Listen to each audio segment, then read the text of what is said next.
আমার ভাইয়ের চিকিৎসার জন্য ব্যাংকক গেলেন।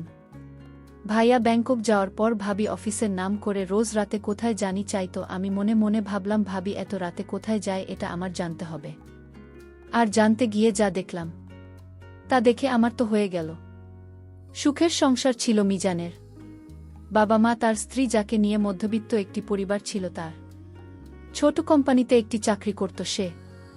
তারপর অসুখের কোনো অভাব ছিল না। মিজানের একটা ছোট ভাই ছিল, খুব দুষ্টুমি করত। মিজানের ছোট ভাই এবার মাত্র 9-এ পড়ে। 9-এ পড়লে কি হবে, মুখে বড় বড় কথা বলে ফেলে, মুখে কিছু আটকায় না। মিজানের ছোট ভাইয়ের নাম ছিল মিন্টু, বলেন সবাই ডাকত। একদিন মিন্টু আমায় বলল, ভাবি আপনার কি লাগবে, আমি বাজার থেকে সব নিয়ে আসব। তুমি মাত্র 9-এ পড়ো, তোমার 1 টাকা ইনকাম নেই, তাহলে তুমি আমার জন্য বাজার থেকে কি আনবে? আমি যা বলি তুমি তা এনে দিতে পারবে? তোমার কাছে কি টাকা আছে? গুণ ভাবি আছে। শোনো, আমি বাজার থেকে কিছুই চাই না, তোমার কিছু লাগলে আমার কোলে ও। কিন্তু সব হারিয়ে গেল এক কালো ঝড়ে। হঠাৎ অফিস থেকে আসার সময় একদিন অ্যাক্সিডেন্টে চোখের দৃষ্টিশক্তি হারিয়ে বসে মিজান, মানে আমার স্বামী, চেতনা ফিরে পেলেন। নিজেকে হাসপাতালে আবিষ্কার করে মিজান কিন্তু চারিদিকে তাকিয়ে সবকিছু অন্ধকার দেখতে পেলে তার পরিবার তাকে জানায় অ্যাক্সিডেন্টে মাথায় প্রচণ্ড আঘাত লাগায় সে তার দৃষ্টিশক্তি হারিয়েছে। সেদিন মিজানের পাশে বসে নিপা অনেককে ছিল, তবুও মিজানকে এক মুহূর্ত ছেড়ে যায়নি। বাবা মায়ের পছন্দের লিজাকে বিয়ে করেছিল মিজান।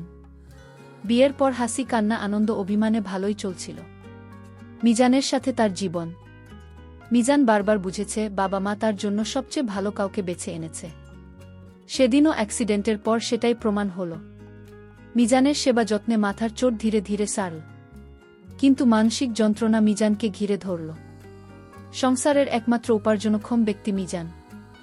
এখন কিভাবে তাদের মধ্যবিত্ত পরিবার চলবে? মিজান কতদিন যে লিজাকে বলছে, নিপা আমি বলি কি, তুমি তোমার বাবার বাড়ি চলে যাও, ভালো থাকবে। এই কথা দ্বিতীয়বার আর বলো না। আজ আমার যদি কিছু হতো তুমি কি আমাকে ছেড়ে চলে যেতে? কি বলছো এসব? যেতে না তো তাহলে আমি কিভাবে যাই? তোমাকে এই অবস্থায় রেখে আমি একা ভালো থাকব? নিপা তুমি তো জানো কি অবস্থা, পরিবারের টাকা পয়সা প্রায় শেষের পথে। জানি, আমি বলি কি না হয় আমি একটা জব নেই। তখন হুট করে বলে ফেল মিজানের ছোট ভাই, মানে আমার দেবর, ভাবি তুমি কেন চাকরি করবে? তোমার চাকরি করা লাগবে না, দরকার হয় আমি কাজ করব, রিকশা চালাব। আমি তোমাকে কিছুতেই চাকরি করতে দেব না ভাবি। আমি তার কথা শুনে অবাক হচ্ছি, একটা ছোট ছেলে ভাবের প্রতি এত মায়া। আমি আসলেই পরিবারে আসতে পেরে আমার জীবন ধন্য। কারণ মিজান যেমন আদর্শবান ছেলে ঠিক তেমনি আমার দেবর।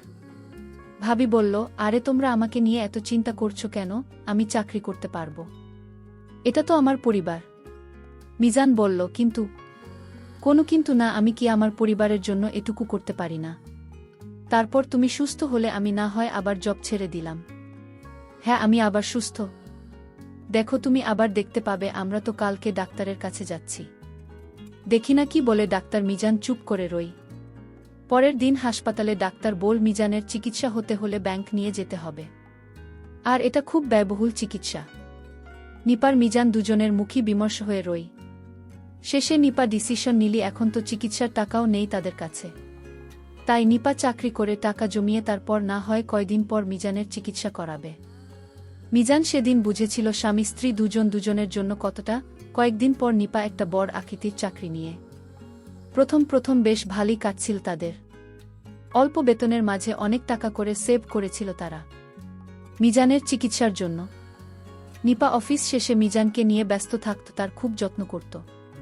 মিজান মাঝে মাঝে বলতো, আমি যদি অন্ধ হয়ে থাকি তাও আমার কোনো অভিযোগ নেই, কারণ এরকম যত্ন পাবে তোমার কাছে সারাটা জীবন। এই ভালোবাসা দিয়ে আমি একটা জীবন কাটাতে পারব। বিনিময়ে মিজানের মন মাতানো হাসির আওয়াজ শুনতে সে। মিজানের মা কাঁথা সেলাই করে বিক্রি করত কম দামে, এই টাকা দিয়েও কিছু সংসারের খরচ নিত। কিন্তু হঠাৎ কয়েকদিন পর নিপা কেমন যেন পরিবর্তন হয়ে গেল। রাতে ফিরত, মাঝে মাঝে একটা দুইটা যেত। মিজান কিছু বললে বলতো ওভারটাইম করছে, সে টাকাও জমাতে পারছিল না। আর ওভারটাইম করেও মিজানের বাবা মা বললে বলতো, এত রাতে হেঁটে না এসে সিএনজিতে আসছি, তাই একটু খরচ বেশি হয়। কিন্তু কিছুদিন পর থেকেই যখন ওভারটাইমের টাকা পাবে তখন আর সমস্যা হবে না। কিন্তু মিজানের আসে কিছুদিন আসলো না। মিজানের উপরও কেমন যেন মিজানের যত্ন আদি কমে যাচ্ছিল। অফিস থেকে দেরি করে ফিরে এসে মিজানকে ক্লান্ত তা দেখে শুয়ে পড়ত। গত রাত যে মিজান নিদ্রাহীন কাটিয়েছেন তার ঠিক নেই, কিন্তু মনকে সান্ত্বনা দিত নিপা তো এসব তার জন্য, তার পরিবারের জন্যই করছে। মিজানের বাবা মা বৃদ্ধ হলেও বেশ বুঝেছিল মিজানের আশায় থাকলে ছেলের চিকিৎসা হবে না। একদিন তারা মিজানকে এসে বলল, বাবা আমরা কালকে তো ভিসা পাসপোর্ট করাতে যাব, সামনের মাসেই তুই যাবি চিকিৎসার জন্য। কিন্তু বাবা এত টাকা তুমি কোথায় পেলে? উত্তর, নানু মারা যাওয়ার আগে তোর মায়ের নামে কিছু জমি লিখে দিয়েছিল, সেটাই আজ বিক্রি করে এসেছি। কিন্তু মায়ের সম্পদ এভাবে বলার আগেই পাশ থেকে মিজানের মা বলল, আমার সম্পত্তি তুই, তোকে ছাড়া কিভাবে চলব আমরা? নিপা বাসা এলে তাকে জানালেও সে কিছু বল না তেমন, শুধু বল বেশ ভালোই, তুমি যদি যাও তোমাকে ছাড়া কিভাবে যাব আমি? আরে আমি গেলে কেমন হবে? তাহলে চাকরি করব কিভাবে আর পরিবারের খরচ মেটাবেন কিভাবে? হ্যাঁ ঠিকই বলেছ। বিদেশে আসলো মিজান। এয়ারপোর্ট অবধি সে মিজানের সাথে নিয়েছিল, সে নিপা সাহস জুগিয়েছিল তাকে। বাবা মা সবার থেকে বিদায় নিয়েছে, বিদেশে এসেছিল চিকিৎসা করাতে। আজ 5 মাস পর সুস্থ হয়ে দেশে ফিরেছে। ভিতরে কথা হয়েছে মিজানের সাথে বাবা মার সাথে ফোনে, কিন্তু মিজান বলেন সে সুস্থ হয়ে গেছে। ভেবেছি সামনাসামনি সারপ্রাইজ দেবে, কিন্তু কে জানত আজ নিজে এত বড় কিছুর সম্মুখীন হবে। মিজান বিদেশ চলে গেল চিকিৎসা করতে। এদিকে নিপার শ্বশুর শাশুড়ির সাথে আচরণ খারাপ করতে লাগল। আগের মতো শ্বশুর শাশুড়ির কথা শোনে না, আগের মতো টাকা পয়সা দেয় না, কেমন জানি হয়ে গেছে দীপা। তার দেবর একদিন তার ভাবিকে জিজ্ঞেস করেছিল, ভাবি তুমি এখন দেরি করে অফিস থেকে আসো কেন? আগে তো খুব তাড়াতাড়ি আসতে, আমার সাথে গল্প করতে, আমায় লেখাপড়া করার জন্য উপদেশ দিতে। এখন তুমি আমায় আগের মতো আমার সাথে গল্প করো না, লেখাপড়ার কথা বলো না, ভাই আর খুঁজো তেমন রাখ না। কি হয়েছে ভাবি তোমার?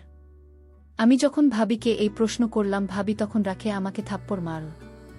আমি সঙ্গে সঙ্গে কেঁদে দিলাম, আমার চোখ দিয়ে পানি পড়ছে, আমার কান্নাটা কিছুতেই থামাতে পারছিলাম না।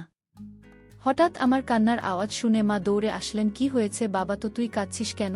মা, ভাইয়ের কথা মনে পড়ছে তাই কান্না করছি। মা বলল, তোর ভাইয়া ভালো হয়ে যাবে, চিন্তা করিস না, আর কান্না করিস না। আমি আমার মাকে মিথ্যা বলেছি। আমি যদি বলতাম যে ভাবি আমাকে মারছে, তাহলে হয়তো মা এবং ভাবি দুইজন ও কষ্ট পেত, তার চেয়ে বরং আমি একাই কষ্ট পাই। তারপর আমি সিদ্ধান্ত নিলাম ভাবি আগে এরকম ছিল না, এখন কেন এরকম করছে এটা আমাকে খুঁজে বের করতে হবে। ভাবি সকালে নাস্তা না খেয়ে অফিসে চলে গেলেন। আমি ভাবি কিছু বলিনি, কিন্তু আমি ভাবির পরে আমিও গেলাম। দেখি ভাবি কোথায় যায়। আমি অনেক দূর থেকে দাঁড়িয়ে দেখলাম একটা রাইস হোটেলে ঢুকল, আর এখানে ভাবে 2 প্লেট রুটির অর্ডার দিল। সাথে আরেকজন ছিল, সেটা কি আমি চিনতে পারিনি। শুধু দেখলাম ভাবি তাকে নিয়ে একসাথে রুটি খাচ্ছে আর গল্প করছে। আমি দেখে বাসায় ফিরলাম, আমার মনটা খুব খারাপ হয়ে গেল।